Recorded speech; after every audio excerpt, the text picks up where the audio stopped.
शिल्पा की आदतें ठीक नहीं थी। वो ना बोलने से पहले कुछ सोचती और ना ही कुछ करने में। उसकी इस आदत से सभी परेशान रहते। बहन, घर पर मेहमान आए हैं और शक्कर खत्म है, थोड़ी शक्कर दे दो, मैं बाजार जाऊंगी तो ले आऊंगी।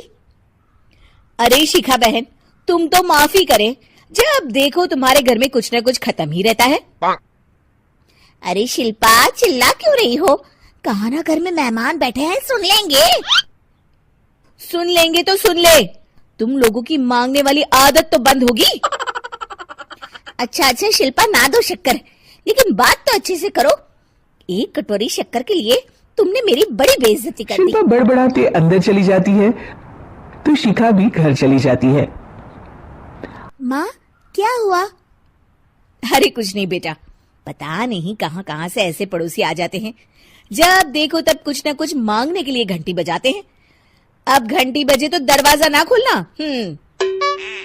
पता नहीं माँ की ये आदत कैसे बदलेगी, किसी को कुछ भी बोल देती है, बोलने से पहले सोचती भी नहीं। शिल्पा की ये आदत दिन ब दिन बढ़ती ही जा रही थी। एक दिन शिल्पा के दरवाजे सब्जी वाला आया। सुनो भैया, मुझे ये भिंडी, टिंडे, लौकी और आलू के साथ 1 किलो प्याज दे दो। जी बहन जी। वो एक एक कर सारा सामान पैक कर देता है। पैसे दूं?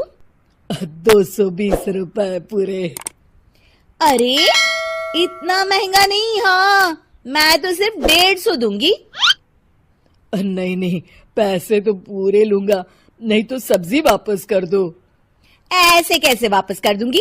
मैं तो एक भी सब्जी वापस नहीं करूंगी। और हाँ, रही बात पैसों की, तो लेना है तो 150 ले लो, वरना मेरे मोहल्ले में घुसने तक नहीं दूंगी। हाँ। अरे नहीं नहीं बहन, हम लोग गरीब लोग हैं, ऐसा ना करो। पकड़ो ये 150 और दफा हो जाओ। शिल्पा की बेटी अंदर से ये सब देख रही थी। शिल्पा, तूने तो हद कर दी। बेचारा गरीब आदमी, उसका तो गुजारा ही इसी से होता है। बोलने से पहले सोचा कर बेटा।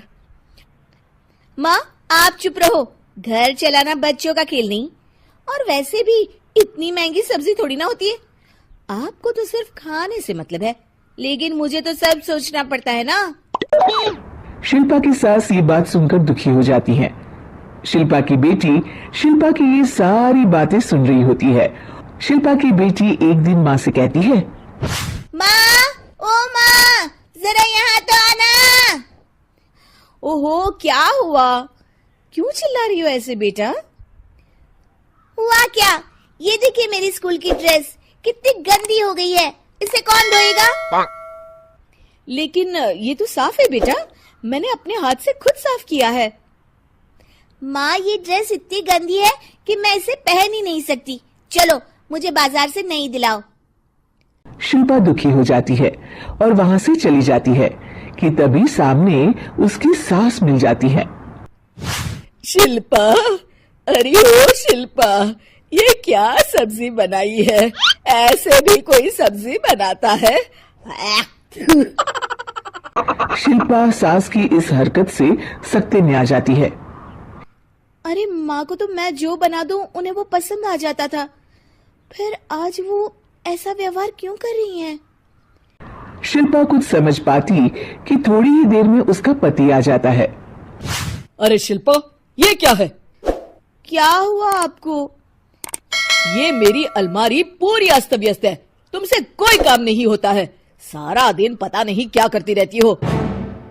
अरे मैंने तो सारी अलमारी साफ रखी है। इसे तुम साफ कहती हो? ये तो पूरा कूड़ादान लग रही है। शिल्पा परेशान हो जाती है और समझ नहीं पाती है कि उसके साथ क्या हो रहा है। शिल्पा अकेले कमरे में जाती है और जोर जोर से रोने लगती है।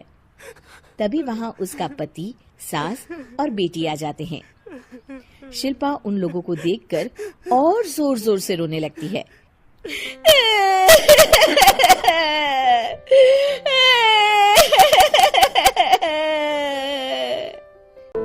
कि तभी उसकी सास उससे कहती है, क्या हुआ? यहाँ बैठकर रोती रहोगी या फिर खाने को भी कुछ बनाओगी? माँ, पहले आप बताएं, आप लोगों को क्या हुआ है जो मुझसे ऐसा व्यवहार कर रहे हैं? वही हुआ है जो तुम्हें रोज होता है। मैं समझी नहीं। माँ, आज घर वालों ने आपसे बुरा व्यवहार किया तो आपको कितना बुरा लगा ना? हाँ, मुझे बहुत बुरा लगा। मुझे अच्छा नहीं लगता कोई मुझसे इस तरह से बात करे। सही कहा शिल्पा, जो चीज तुम्हें खुद के लिए अच्छी नहीं लगती वो तुम्हें दूसरों के साथ भी तो नहीं करनी चाहिए। बेटा, हम तुम्हारे अपने हैं, फिर भी तुम्हें अपनों की बात का बुरा लगा। लेकिन सोचो, जिन बाहर के लोगों से तुम ऐसा व्यवहार करती हो उन्हें कैसा लगता होगा। हाँ माँ, आप सच कह रही हैं। मैं आप लोगों से माफी मांगती हूँ। मुझे कड़वा नहीं बोलना चाहिए। मैं समझ गई, मैं आपकी हूँ इसलिए आप लोगों ने मुझे सुधरने का वक्त दिया और मेरा साथ दिया। लेकिन जिन बाहर के लोगों से मैं बुरा व्यवहार करती आई, वो लोग मेरे कड़वे बोल से कितने दुखी होते होंगे। मैं वादा करती हूँ, आज से ऐसा व्यवहार किसी के साथ नहीं करूंगी। सीख, हमें दूसरों के साथ वैसा ही व्यवहार करना चाहिए जो हम खुद के लिए अपेक्षा करते हैं।